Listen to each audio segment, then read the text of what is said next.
Junior idol season 2 ഇന്നത്തെ എപ്പിസോഡിൽ നമ്മൾ റിട്രോ സ്റ്റൈൽ റൗണ്ടിൽ നല്ലൊരു പാട്ട് തന്നെ ആസ്വദിച്ചു. അടുത്തതായി ഈ വേദിയിലേക്ക് വരാൻ പോകുന്നത് ശരത്താണ്. നൊസ്റ്റാൾജിയ റൗണ്ടുമായി എത്തുന്നു നമ്മുടെ സ്വന്തം ശരത്.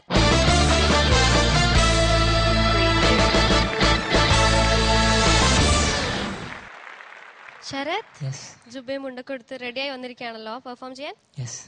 ശരത് ഇന്ന് ഏത് സോങ്ങാ സെലക്ട് ചെയ്തിരിക്കുന്നത്? ഞാൻ ജാതകം എന്ന സിനിമയിലെ ONV സാർ എഴുതി R സോമശേഖരൻ സാർ കമ്പോസ് ചെയ്തിട്ട് ദാസേട്ടൻ പാടിയ പുളിയിലെ കരയോലം. നല്ല സോങ് സെലക്ഷൻ ആണ് ശരത്. Thank you. നന്നായിട്ട് പാടുക. Thanks. Good luck. Let's check it out.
കരയോലും പുടവ ചുറ്റിക്കുളു ചന്ദനത്തോടു കുറിച്ചാർത്തി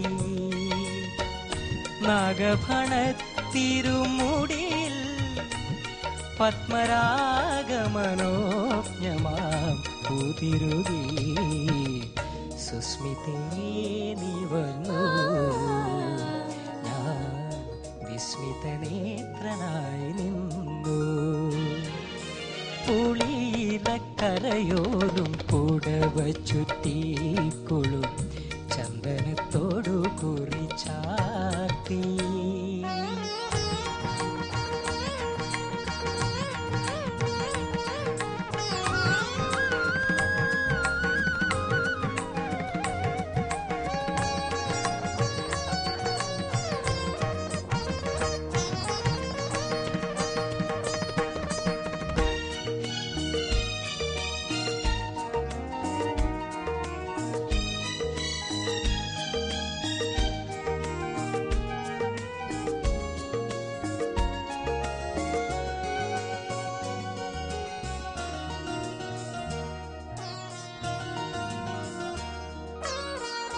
പട്ടുടുത്തെത്തുന്ന പൗർണമിയായി എന്നെ തൊട്ടുണർത്തും പുലർവേളയായി മായാത്ത സൗവർണ്ണ സന്ധ്യയായി നീ എൻ്റെ മാറിൽ മാലേയ സുഗന്ധമായി സുസ്മിതേ നീ വന്നു ഞാൻ വിസ്മിതനേത്രനായി നിന്നു പുളിയിലക്കരയോലും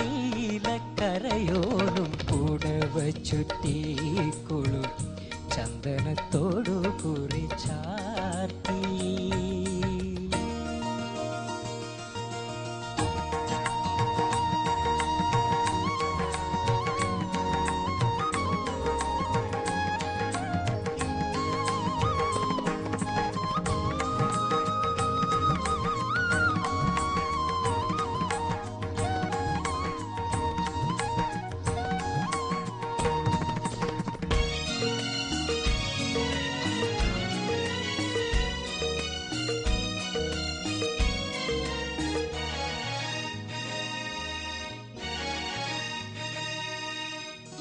മെല്ലയുതിരും വളക്കിലുക്കം പിന്നെ വെള്ളിക്കൊലുസിൻ മണിക്കിലുക്കം തേകി പകർന്നപ്പോൾ തേൻമൊഴികൾ നീയൻ ഏകാന്തതയുടെ ഗീതമായി സുസ്മിതേ നീ വന്നു ഞാൻ വിസ്മയലോലനായി നിന്നു പുളി കരയോലും പുടവ ചുറ്റിക്കൊളും ചന്ദനത്തോടു കുറിച്ചാർത്തി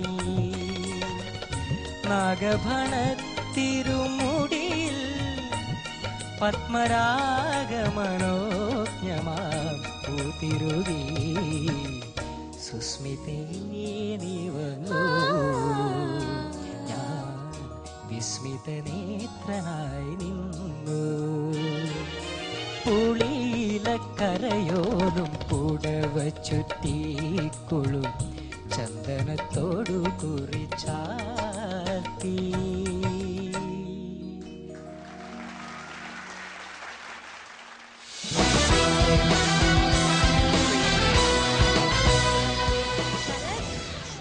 Again, excellent performance by Sharath. നന്നായിരുന്നു ശരത്, നല്ല രസമുണ്ടായിരുന്നു. ആൻഡ് നമ്മുടെ ആയിഷ ഒരുപാട് സപ്പോർട്ട് ചെയ്തു അല്ലെ, ഫീമെയിൽ പോർഷൻ ഭംഗിയായി പാടിയ ആയിഷയ്ക്ക് ഒരു വലിയ കൈയടി. ഇനി നമുക്ക് ശരത്തിന്റെ കമന്റ്സ് അറിയാം. ബിജേട്ടാ, I start with you. Sharath, yes sir. നല്ല അസല പാട്ടാണ്, ഉഗ്രനായിട്ട് പാടി. ആയിഷയ്ക്കും ഒരു കോംപ്ലിമെന്റ്. ഈ പാട്ട് ജാതകം എന്ന് പറയുന്ന സിനിമയിലാണ് അല്ലേ? സുരേഷ് ഉണ്ണിത്താൻ ഡയറക്ട് ചെയ്ത സിനിമയാണ് അല്ലേ? അതെ. അദ്ദേഹത്തിന് അതിന് ബെസ്റ്റ് ഡെബ്യൂ ഡയറക്ടറിനുള്ള അവാർഡ് കിട്ടിയെന്നാണ് എന്റെ ഓർമ്മ. അദ്ദേഹത്തിന്റെ ബ്രദറാണ് മ്യൂസിക് കമ്പോസർ. അദ്ദേഹത്തിന്റെ വളരെ സ്വീറ്റ് ആയിട്ടുള്ള ഒരു പാട്ടാണ്. നൊസ്റ്റാൾജിയ എന്ന് പറയുന്ന റൗണ്ടിൽ വളരെ ഉത്തമമായിട്ടുള്ള ഒരു സ്ഥാനം ഈ പാട്ടിനുണ്ട്. കാരണം എല്ലാവർക്കും നേരത്തെ നമ്മൾ പറഞ്ഞിട്ടുള്ളതാണ് അതിനെ ആ പാട്ടിനെ കുറിച്ച്. മോന്റെ എനിക്ക് ആകെ തോന്നിയ പെർഫെക്റ്റ് സിംഗിങ് ആയിരുന്നു.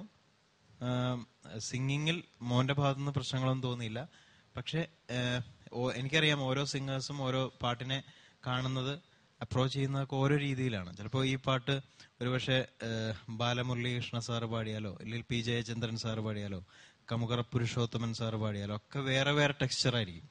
അപ്പോൾ പക്ഷെ എനിക്ക് തോന്നുന്നു കുറച്ചും കൂടി നമ്മൾ ഒറിജിനൽ വോയിസിനെ ഫോളോ ചെയ്യാം എന്ന് എനിക്ക് തോന്നുന്നു. കുറച്ചൊരു കർണാട്ടിക് ഒരു കർണാട്ടിക് എന്ന് പറയാൻ പറ്റില്ല, അതിന്റെ പ്ലാൻസിനൊക്കെ ഒരു സട്ടിലിറ്റി ഉണ്ട് ശരിക്കും.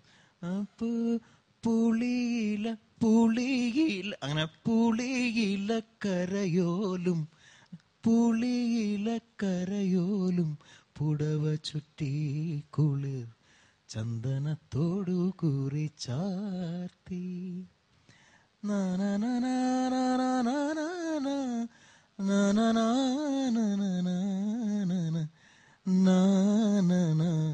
പൂത്തിരുകി സുസ്മിതേ നീ വന്നു. അവിടെ കുറച്ചൊരു ഒതുക്കി പറഞ്ഞു. അവിടെ ഋതോ കട്ടാണ്, ഗിറ്റാറിന്റെ ഇത് മാത്രമല്ല, ആ ഫീൽഡ് നമ്മൾ കൊണ്ടുവരണം. അത് കുറച്ചുകൂടി മോനത് ഹാർഡ് വർക്ക് ചെയ്യണം. അത്തരം ടെക്സ്ചറിലുള്ള പാട്ടുകളിലേക്ക് അത് വരുമ്പോൾ സ്വീറ്റ് ആകാൻ നോക്കണം മോന്റെ പാട്ട്. അല്ലാതെ നോക്കിയാൽ മോൻ എനിക്കറിയാം മോൻ പാടുന്ന കേട്ടാൽ you are conceiving the song very well. ആ രീതിയിൽ മോൻ പാടുന്നുണ്ട് കറക്റ്റ് ആയിട്ട്.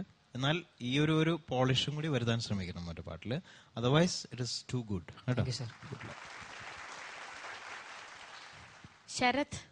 ശരത്തിന് ഏറ്റവും ചേരുന്ന ഒരു ഡ്രസ്സാണ് ശരിക്കും ഈ ജുബയും ഈ മുണ്ടും. ഇത് തന്നെ കുറെ പാട്ടില് മനതാരിൽ നിന്നൊക്കെ ആദ്യം പാടാൻ വന്നപ്പോ ഇതല്ലേ ഇട്ടത്. അപ്പൊ അത് കഴിഞ്ഞ് പല ഡ്രസ്സുകൾ വന്നാൽ ഇത്രയും സ്യൂട്ട് ആവുന്നില്ല ഒരു ഡ്രസ്സും. ശരത്തിന് അത് തന്നെയാണ് ഏറ്റവും ഇഷ്ടം തോന്നുന്നു അല്ലേ? അങ്ങനെയൊന്നുമില്ല. ശരത്തിന്റെ മനസ്സിലുള്ള ഒരു പെൺകുട്ടിക്ക് ഈ പുളിയിരക്കരയും പുടവ ചുറ്റി ചന്ദനത്തോട് കുറിച്ച് ചാർത്തി ഒരു 75% കേരളത്തിൽ താമസിക്കുന്ന പുരുഷന്മാരുടെയും ഒരു സൗന്ദര്യ സങ്കല്പം, സ്ത്രീയുടെ സൗന്ദര്യ സങ്കല്പം ഇതൊക്കെ തന്നെയായിരിക്കും. നാഗർഭണം എന്ന് പറഞ്ഞാൽ എന്താ? നാഗഭണ തിരുമുടിയിൽ പത്മരാഗ മനോജ്ഞമ പൂതിരുകി സുസ്മിതാസെന്നെ എന്നൊക്കെ പറഞ്ഞു പാടുമ്പോൾ അല്ലേ എന്തോ നമുക്ക് മലയാളികൾക്ക് അതുകൊണ്ട് തന്നെ ഇതിന്റെ വരികള് ഭയങ്കരമായിട്ട് ഇഷ്ടപ്പെട്ടു. അതുപോലെ ട്യൂണും. ശരത്ത് പാടുമ്പോൾ ഒരിക്കലും നമ്മുടെ പേപ്പറിൽ ഒന്നും എഴുതാൻ തോന്നില്ല, കാരണം ആ പാട്ട് കേട്ടോണ്ടിരിക്കാനേ തോന്നത്തുള്ളൂ. ആ പാട്ടിന്റെ ബാക്കി കാര്യങ്ങളൊക്കെ ശരത്ത് കറക്റ്റ് ആയിട്ട് പാടി. പക്ഷെ ബിചേട്ടൻ പറഞ്ഞ പോലെ ചെറിയൊരു ഫീലിന്റെ കുറവ് മാത്രമേ ഉള്ളൂ. അത് മോനെ അത് ഉള്ളിൽ നിന്നും മോൻ പാട്ടെല്ലാം വളരെ ഭംഗിയായിട്ട് ഒരു തെറ്റ് പോലും ഇല്ലാണ്ട് പാടുന്നുണ്ട്. പക്ഷെ ആ ഒരു കുറച്ചുകൂടെ ഒരു ലൈഫ്, അതൊരു ഉള്ളിൽ ഹൃദയത്തിൽ നിന്ന് കുറച്ചുകൂടെ പാടിക്കഴിഞ്ഞാൽ ഒരു പ്രണയമൊക്കെ ഉണ്ടാകുമ്പോൾ എല്ലാം ശരിയാകുമെന്നാണ് എനിക്ക് തോന്നുന്നത്, എന്റെ നിഗമനം അല്ലേ? അപ്പൊ വേറെ വിശേഷമൊന്നുമില്ല.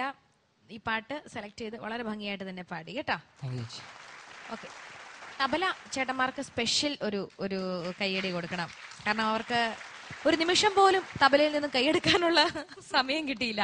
പുളിയില കരയോലും അവിടെ തൊട്ടങ്ങ് തുടങ്ങിയിട്ട് പിന്നെ ഒരു ഗ്യാപ്പ് കിട്ടിയില്ല എന്നുള്ളൊരു വിഷമം മാത്രമേ ഉള്ളൂ അപ്പോണെന്ന്, അല്ലേ? ശരത് ജാതകം എന്ന സിനിമയിലെ പാട്ട് സോമശേഖരൻ എന്ന മ്യൂസിക് ഡയറക്ടർ വളരെ വളരെ ബ്യൂട്ടിഫുൾ ആയിട്ടുള്ള ഒരു സോങ് ആണ് നമുക്ക് സമ്മാനിച്ചത്. അദ്ദേഹം എണ്ണത്തിൽ ഒരുപാട് പാട്ടുകൾ നൽകിയിട്ടില്ലെങ്കിലും ഈ ഒരൊറ്റ പാട്ടിലൂടെ അദ്ദേഹം മലയാളികളുടെ മനസ്സിൽ എന്നുമുണ്ട്. അപ്പൊ അദ്ദേഹത്തിന് ആദ്യം പ്രത്യേകിച്ചൊരു നന്ദി പറയുന്നു.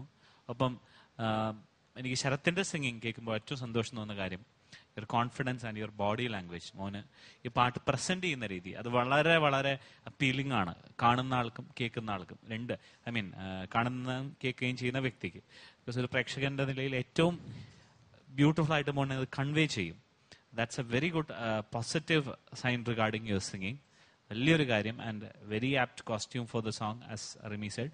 എനിക്ക് എല്ലാം കൊണ്ടും തന്നെ ഈ പാട്ട് വളരെ പോസിറ്റീവായിട്ടാണ് തോന്നിയത്. ബിച്ചേട്ടൻ പറഞ്ഞ സട്ടിലിറ്റിയുടെ ഒരു കാര്യം, ചില ഫ്രേസസ് ലൈറ്റായിട്ട് പാടിയാലേ ഇതിന്റെ ഭംഗിയുള്ളൂ, അതൊന്ന് ഫോളോ ചെയ്യുക. പിന്നെ ടെക്നിക്കലി പറയുകയാണെങ്കിൽ എനിക്ക് ചെറിയൊരു ഇംപെർഫെക്ഷൻ തോന്നിയത് പട്ടുടുത്തെത്തുന്ന അനുപല്ലവി തുടങ്ങിയപ്പോൾ ആ നോട്ട് ഹിറ്റായില്ല. അതുപോലെ ലാസ്റ്റ് വരുന്ന മനോജ്ഞമാം എന്ന നോട്ട് അത് ബേസ് രജിസ്റ്ററും ചെറുതായിട്ടൊന്നും ഹിറ്റായില്ല. ബാക്കി എല്ലാം കൊണ്ട് തന്നെ it was a very good performance. ഇതേ കോൺഫിഡൻസിൽ ഇതേ സന്തോഷത്തിൽ പാടുക. And thanks to Aisha again. Because ഈ ഓവർലാപ്പ് വരുന്ന ആലാപ്പ് പാടാൻ എപ്പോഴും ബുദ്ധിമുട്ടാണ്. വെറുതെ ഒരു ആലാപ്പ് പാടുന്നതിനേക്കാളും ഒരാൾ പാടിക്കൊണ്ടിരിക്കുമ്പോൾ അത് ഓവർലാപ്പ് ചെയ്ത് പാടുന്നത് ഇരട്ടി ബുദ്ധിമുട്ടാണ്. അത് വളരെ ബ്യൂട്ടിഫുൾ ആയിട്ട് ഐഷ പാടി. So all the best Sarath. Thank you Aisha. Thank you അനൂപേട്ട. ശരത്തെ ഇനി മാർക്സ് അറിയണ്ടേ? ബിച്ചേട്ടാ on 30 27.25. Thank you sir. Expression can be better കേട്ടോ. 2.5. Thank you sir. Thank you ബിച്ചേട്ടാ. റിം ചേച്ചി 27.75. താങ്ക് യു ചേച്ചി. ഫീലിന് 2.5. താങ്ക് യു റിം ചേച്ചി. അനൂപേട്ട മോനെ എനിക്ക് നന്നായി ഇഷ്ടപ്പെട്ടു മോനെ singing. I give you 28 on 30. Thank you sir. അതുപോലെ സ്റ്റൈൽ, ആറ്റിറ്റ്യൂഡ് ആൻഡ് പെർഫോമൻസ് വളരെ നന്നായിരുന്നു. I should give you 4 because it was conveyed very clearly. Thank you അനൂപേട്ട. Sarath, your total score is 92 on 100. Sarath, fifth stage കുഴപ്പമില്ലല്ലോ. കുഴപ്പമില്ല. എല്ലാം നല്ല performance ആയിരുന്നു, എല്ലാം നല്ല മാർക്കായിരുന്നു അല്ലേ? അപ്പം ഇനി അടുത്ത സ്റ്റേജിൽ കാണാം Sharath. All the best. Thanks. Thank you Anu. അങ്ങനെ ITL world junior idol season 2 ഇന്നത്തെ എപ്പിസോഡും എനിക്ക് റാപ്പപ്പ് ചെയ്യാൻ സമയമായിരിക്കുകയാണ്.